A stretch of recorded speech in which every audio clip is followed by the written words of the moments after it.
Hi ಸ್ನೇಹಿತರೆ, ಇದು ನಮ್ಮ ಇನ್ಫೋಟೆಕ್ ಕನ್ನಡ ಚಾನೆಲ್. ಸ್ನೇಹಿತರೆ, ಪ್ರತಿಯೊಂದು ಗೃಹಲಕ್ಷ್ಮಿ ಯೋಜನೆಯ ಫಲಾನುಭವಿಗಳು ಬಂದುಬಿಟ್ಟು KYCಯನ್ನು ಮಾಡ್ಕೋಬೇಕು. ಈ KYC ಬಂದುಬಿಟ್ಟು ಹೆಬ್ಬೆಟ್ ಮುಖಾಂತರ ಅಥವಾ OTP ಮುಖಾಂತರ ಮಾಡ್ಕೋಬೋದು. ಅದು ಎಲ್ಲಿ ಹೋಗಿ ಮಾಡ್ಕೊಳ್ಳೋದು, ಹೇಗೆ ಮಾಡ್ಕೊಳ್ಳೋದು ಅಂತ ಸಂಪೂರ್ಣ ಮಾಹಿತಿಯನ್ನು ಇವತ್ತಿನ ವಿಡಿಯೋದಲ್ಲಿ ನೋಡೋಣ. ನೀವಿನ್ನೂ ನಮ್ಮ ಇನ್ಫೋಟೆಕ್ ಕನ್ನಡ ಚಾನಲನ್ನು ಸಬ್ಸ್ಕ್ರೈಬ್ ಮಾಡ್ಕೊಂಡಿಲ್ಲ ಅಂದರೆ ಈಗಲೇ ಈ ವಿಡಿಯೋದ ಕೆಳಗಡೆ ಕಾಣುವ ಸಬ್ಸ್ಕ್ರೈಬ್ ಬಟನ್ನ ಪ್ರೆಸ್ ಮಾಡಿ ಸಬ್ಸ್ಕ್ರೈಬ್ ಮಾಡ್ಕೊಳ್ಳಿ. ಹಾಗೆ ಪಕ್ಕದಲ್ಲೇ ಬರುವಂತಹ ಬೆಲ್ ಬಟನ್ನು ಕೂಡ ಪ್ರೆಸ್ ಮಾಡ್ಕೊಳ್ಳಿ.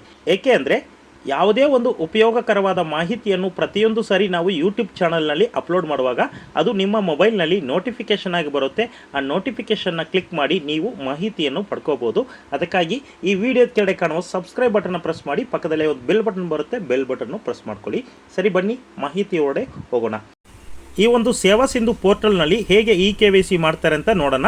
ನೋಡಿ, ಫಸ್ಟು RC ನಂಬರ್ ಅಂತ ಇರುತ್ತೆ, ಅಲ್ಲಿ ನಿಮ್ಮ ರೇಷನ್ ಕಾರ್ಡ್ ಸಂಖ್ಯೆಯನ್ನು ಎಂಟ್ರಿ ಮಾಡಿ ಕೆಳಗಡೆ ಒಂದು ಕ್ಲಿಕ್ ಮಾಡಿದ್ರೆ ನಿಮ್ಮ ಒಂದು ಆಧಾರ್ ಅಥೆಂಟಿಕೇಷನ್ ಅಂತ ಶೋ ಆಗುತ್ತೆ. ಆ ಆಧಾರ್ ಅಥೆಂಟಿಕೇಷನ್ ಮೇಲೆ ಕ್ಲಿಕ್ ಮಾಡಬೇಕು.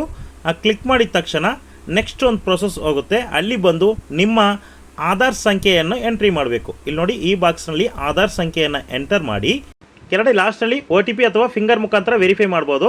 ಆ ವೆರಿಫೈನ ಕ್ಲಿಕ್ ಮಾಡಿ ಹೆಬ್ಬೆಟ್ ಮಡಗಿ ಕ್ಯಾಪ್ಚರ್ನ ಕೊಡುವಾಗ ಕ್ಲಿಕ್ ಹಿಯರ್ ಟು ರಿಟರ್ನ್ ಅಂತ ಬರುತ್ತೆ. ಅದಾದಮೇಲೆ ಗೆಟ್ ಆಧಾರ್ ಡೀಟೇಲ್ನ ಕ್ಲಿಕ್ ಮಾಡಿದ್ರೆ ಈ ಥರ ಅವರ ಕಂಪ್ಲೀಟ್ ಫೋಟೋ, ಹೆಸರು ಮತ್ತು ಅಡ್ರೆಸ್ ಶೋ ಆಗುತ್ತೆ. ಕನ್ಫರ್ಮ್ ಮಾಡಿಬಿಟ್ಟು ಕೆಳಗಡೆ ಬಂದುಬಿಟ್ಟು ಕ್ಯಾಪ್ಚಾ ಕೋಡ್ ಇದೆ, ಕ್ಯಾಪ್ಚಾ ಕೋಡ್ನ ಎಂಟ್ರಿ ಮಾಡಿ ಸಬ್ಮಿಟ್ ಕೊಡಿ.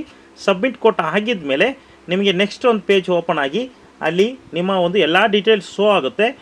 ಡೀಟೇಲ್ನ ಕನ್ಫರ್ಮ್ ಮಾಡಿಕೊಂಡು ಫೈನಲ್ ಸಬ್ಮಿಟ್ ಕೊಟ್ಟರೆ ನಿಮಗೆ ಒಂದು ಅಕ್ನಾಲೇಜ್ಮೆಂಟ್ ಸ್ಲಿಪ್ ಜನ್ರೇಟ್ ಆಗುತ್ತೆ. ಆ ಅಕ್ನಾಲೇಜ್ಮೆಂಟ್ ಸ್ಲಿಪ್ನ ನೀವು PDF ಡೌನ್ಲೋಡ್ ಮಾಡಿ ಇಟ್ಕೋಬೋದು. ಮುಂದಿನ ದಿನಗಳಲ್ಲಿ ನಿಮಗೆ ಏನಾದರೂ ಒಂದು ತೊಂದರೆ ಆಗ್ಬೋದು. ಅದಕ್ಕಾಗಿ ಪ್ರತಿಯೊಬ್ಬರು ಯಾರೆಲ್ಲ ಗೃಹಲಕ್ಷ್ಮಿ ಯೋಜನೆಯ ಫಲಾನುಭವಿಗಳಾಗಿದ್ದೀರಾ ಅಂಥವ್ರು ಎಲ್ಲರೂ ಕೂಡ ನೀವು ಹೋಗಿ KYCನ ಹೆಬ್ಬೆಟ್ ಮುಖಾಂತರ ಅಥವಾ OTP ಮುಖಾಂತರ ನಿಮ್ಮ ಹತ್ತಿರದಲ್ಲಿ ಇರುವಂತಹ ಗ್ರಾಮ 1, ಕರ್ನಾಟಕ 1, ಬೆಂಗಳೂರು 1 ಕೇಂದ್ರಗಳಿಗೆ ಹೋಗಿ ಭೇಟಿ ನೀಡಿ ಅಲ್ಲಿ KYCನ ಕಂಪಲ್ಸರಿ ಮಾಡ್ಕೊಳ್ಳಿ. ಮುಂದಿನ ದಿನಗಳಲ್ಲಿ ಯಾವುದೇ ಒಂದು ತೊಂದರೆ ಆಗಬಾರ್ದು, ನಿಮ್ಮ ಅಮೌಂಟ್ ಬಂದುಬಿಟ್ಟು ತಿಂಗಳು 2,000 ರೂಪಾಯಿ ಬರೋದು ನಿಂತು ಹೋಗಬಾರ್ದು ಅನ್ನೋ ಒಂದೇ ಉದ್ದೇಶಕ್ಕಾಗಿ ಈ ಒಂದು ಮಾಹಿತಿಯನ್ನು ನಿಮಗೆ ಕೊಡ್ತಾ ಇದ್ದೀನಿ. ಈ ಒಂದು ಮಾಹಿತಿ ನಿಮಗೆ ಯೂಸ್ಫುಲ್ ಆಗಿದ್ದರೆ ನಮ್ಮ ಇನ್ಫೋಟೆಕ್ ಕನ್ನಡ ಚಾನಲನ್ನು ಸಬ್ಸ್ಕ್ರೈಬ್ ಮಾಡಿ. ಮುಂದಿನ ಒಂದು ಉಪಯೋಗಕರವಾದ ಮಾಹಿತಿಯಲ್ಲಿ ನಿಮ್ಮನ್ನು ಭೇಟಿ ಆಗ್ತೀನಿ. ವಿಡಿಯೋ ಇಷ್ಟ ಆದರೆ ಲೈಕ್ ಮಾಡಿ, ನಿಮ್ಮ ಸ್ನೇಹಿತರಿಗೂ ಶೇರ್ ಮಾಡಿ, ತಪ್ಪದೆ ಸಬ್ಸ್ಕ್ರೈಬ್ ಮಾಡ್ಕೊಳ್ಳಿ. Thank you friends.